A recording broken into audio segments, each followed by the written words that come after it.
Hi, welcome to Patty's Corner. Come on in and stay a while.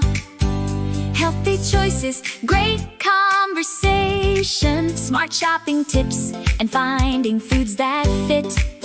Small steps every single day, that's Patty's Corner. Hello folks, it's Wednesday, so it's time to do another Patty's Corner. And I'm done with the book by Dr. Mark Hyman. It was called the Blood Sugar Complete.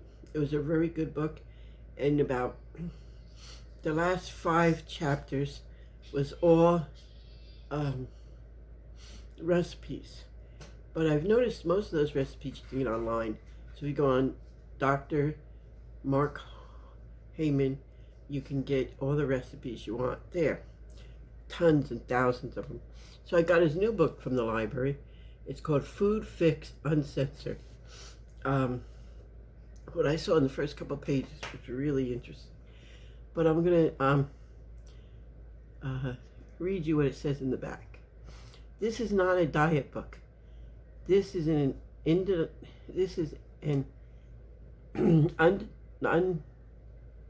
it's so dark I can't say. Anyway, it reveals and exposes different big corporations, who owns who, and he writes about it, and the future of our planet. This is what if the chronic diseases that we accept as normal, what are they? What if our broken food chain, it can be fixed? And then what if there's a solution to our big health problems, crisis, is more than just medicine, just better food. And this is what it is. It's quite a few pages. I haven't really started reading this. I just picked it up yesterday, and there's a few things I find really interesting. I don't know if you can see this, but see, it's all the companies, the big companies, and what they own. Each company owns different products, different companies within the companies, which I was really surprised at. Like Coke and Pepsi, they own tons of different companies that make food for us. Nestle has a lot. P&G has a lot. Morris has a lot. So he breaks this down into 5 parts, and I'll go over the parts with you. Part one starts with, is our food system bankrupting our health and economy? Part 2 is the dirty politics of big food. And then 3 is information warfare. 4 is, I gotta take glasses off. 4 is food and society. Destroying our human and intellectual capabilities. 5, the environmental impact of our own food system. And that's the 5 ways he breaks it down. Now this Dr. Casey Means, she does the, I shouldn't say she, it might be he, but I think it's a she. I think she's married to the good doctor. She does the forward, and she explains that it's breaking down what we're eating is breaking down the human body, and it's really interesting because what we have learned to accept is really interesting. Like Food Fix Uncensored is rallying cry for doctors, parents, po- political makers, business leaders, and anyone who believes we deserve better. Health is our natural state. Fixing the food is how we heal, not just our bodies, but our nation. And that was a quote from her. And then the introduction, it tells you different things. If you read any of my other previous books, you might wonder, why is this doctor so obsessed with food? Should he be focusing on medicine, hospitals, and treatments? Well, I am obsessed with food because our standard American diet, he's going to call it SAD now because that's the initials, is argumentally the single biggest threat to our future in our society. It's very humid here today. Sorry about that. The system has just broke. It's designed for profit, not nourishment. The way we grow, progress, market, and consume food is fueling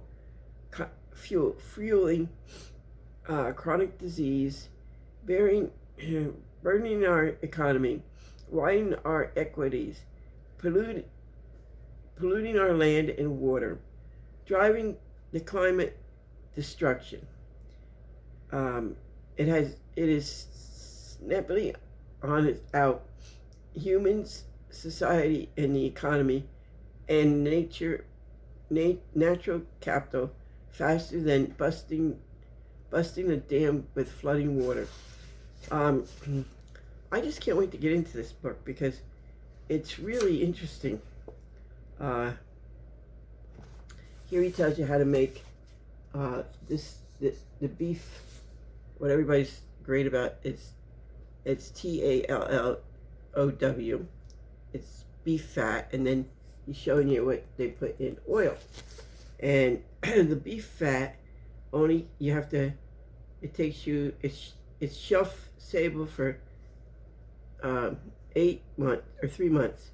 You cook beef and the bones and make a beef broth. Then you collect the fat on the top, and that's how you make that.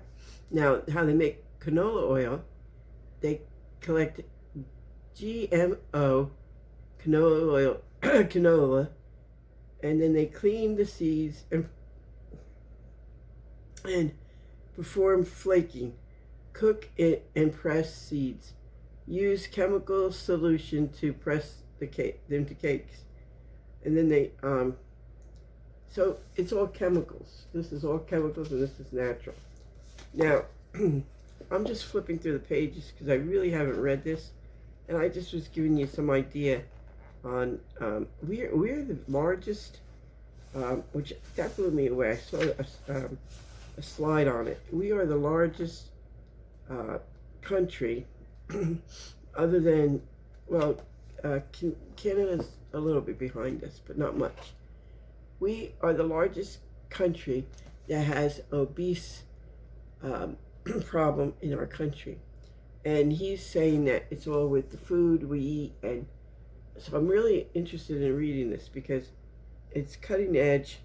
And he wrote it in 2020. So, you know, I really think back then, 6 years ago, this book was very popular. So now it's probably really getting up there with the people. So I just, it's really, so I think that here's the thing. His book reveals ripping the veil off the multi-billion, that's what it be, dollar machine of hijacking our bodies, our minds, our brains, our children's futures. And, you know, they put so many chemicals. And his rule from the other book, if I can quote his other book, is If you can't pronounce the ingredients, don't eat it. And if you don't know what the ingredients is, don't eat it. He wants you to eat healthier foods, and he wants to eat cleaner foods. That's what I took away from the other book. And it does help. I mean, the 6-week diet is really going to be hard for some people. Because like I said, he, in this book, I saw that coming, I don't know where it is in this book, but he says that sugar should be taxed. Like they tax cigarettes, like they tax liquor. Sugar should be taxed because it is a drug. And I have to say he's right, because if someone told me that I was addicted to sugar, I'd say, no, I'm not. I'm not addicted to sugar. But I was addicted to sugar. Sugar used to be my friend. And when I got depressed or whatever, I would have a donut or whatever. I have to tell you this. Yesterday, we went to the book club, and the lady had a nice spread. And what she spent on the little muffins and the cake and the cookies, she probably could have got a simple vegetable or even a fruit spread. But we're not programmed to that. And she got lemonade, was loaded. Now, I haven't had lemonade in a long time. I probably put, if I do anything, I put lemon in my water, but I drink water straight up. But anyway, the lemonade was just loaded with, you just drank it and you went, whoa, and it was just loaded with sugar. And she had these little cookies. They looked healthy. They were little cookies that were wrapped up. There was 4 of them, thin. Those breakfast cookies. I forgot the name of them. But anyway, she had them, and there was 4 in a pack. And she had little muffins, real tiny muffins. And she said, enjoy, have something. So I said, we ran out late, and I didn't have no fruit, nothing for breakfast. I said, yeah, okay. So Rich and I had a little, they were little. They were like maybe that high, and they weren't wide. And we had a little blueberry muffin each. And then we had what they called blueberry cookies. And I had opened one, and Richard was going to grab one for himself. And I said, Richard, there's 4 little cookies and 4 little wafers in this. I said, I'm really not going to eat all 4 of them. So Richard and I shared one. And then we had, she goes, take something home. So we took a chocolate chip muffin home each. They were real little. They, you figure, oh, they're so little, they're not going to hurt you. So I ate 2 muffins and the 3 cookies, or 2 cookies. Came home, and I didn't realize it, but I was craving sugar all day. And I said to Richard, oh man, I want something sweet. I want something really sweet. I can't figure out why I'm doing this. Because I have not had a desire for sugar or any kind of, for like the last 5 months, okay? So I haven't had, in fact, we got I think a 5-pound sugar bag that we don't use no more, so I'm gonna have to give it to somebody that can use it. But I feel bad because I'm gonna give them a drug. So I had a hard time yesterday. I could have had it like another bun or anything, hard roll with butter on it, to just crave my sugar. So anyway, I got through the day, and I weighed myself today, and I gained 3 pounds. I was like, holy crow. And that was just with 2 little muffins. They were really little. If they were 2 inches around, that was a lot. They were like, when Publix sells the tiny muffins, mini muffins, that's what they were. And like I said, she spent, between the muffins and the little wafer cookies, she probably spent about $15, which she could have got a nice small fruit, platter for that. Or she could have made it up herself with some watermelon, melons, and some strawberries and grapes in it. But anyway, and it just triggered me to have sugar. It didn't spike my sugar, thank goodness. My sugar didn't spike. But I did, today my sugar is pretty low. My sugar is, which for me is low. For everybody else it's probably high. My sugar this morning was 128. which is very good for me. Usually when I wake up, it's like 2 something. So that was very good. And then I always take my blood pressure in the morning and one time during the day and then at night. My blood pressure this morning was 85 over um, 85 over 61 or something like that. My heartbeat was only 80, which is excellent for me. My heartbeat usually runs anywhere from 100 to 110, just sitting relaxing. So what I'm getting at is we're eating healthier, and I'm getting I can see the results in my my numbers, and that's what his biggest thing was: know your numbers. The only thing I didn't do, which he suggests you do with that book, is take your measurements, like measure your neck, measure your wrist, your upper arm, your legs, your ankles, your stomach, your waist, your breast. And I didn't do that, and I wish I did, because I would have seen where I really lost the weight. And a lot of people say I lost it in my face and I lost it in my waist, but it would have been nice to have done that. But when the cat's out of the barn, or whether the cow's out of the barn, you can't go back. So that's what I did, and I'm really proud that my blood sugar's down. My blood sugar's down, and my my excuse me, I'm having difficulty breathing, and my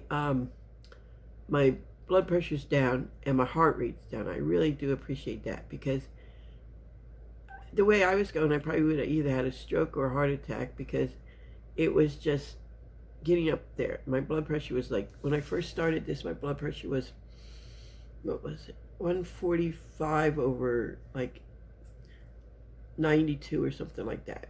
And I'm really happy that it came down a lot. I'm glad my sugar came down a lot. My sugar normally would go up to about 250, 253. One time it was up to 300 and something. So I'm really glad that I'm pivoting it. And what I do is I'd go real high, and then I'd drop down. I'd have to take an insulin shot, and my blood sugar would drop down into the 60s and below that. And I'd go into a cold sweat, and I'd have to have candy or something to eat and to get my sugar back up. So I'm really glad. I have not had a low blood sugar in 90 some days, okay? And my my A1C is up there. It's 8.1, but I think the next time I have it done, which is going to be in September, it'll probably be down quite a bit. It'll probably be down to probably about 7 something. It's really hard to get that down, your A1C. If you're a diabetic, you know what I'm talking about. It's really hard to get that down. When I started this in January, my A1C was 9.8. So it's come down really fast and rapid, but I also lost the weight. So the weight really helped me with that. And, so getting back to this book, I really am looking forward to reading this book. Like I said, if you can find his books, Mark Heyman, he's on YouTube.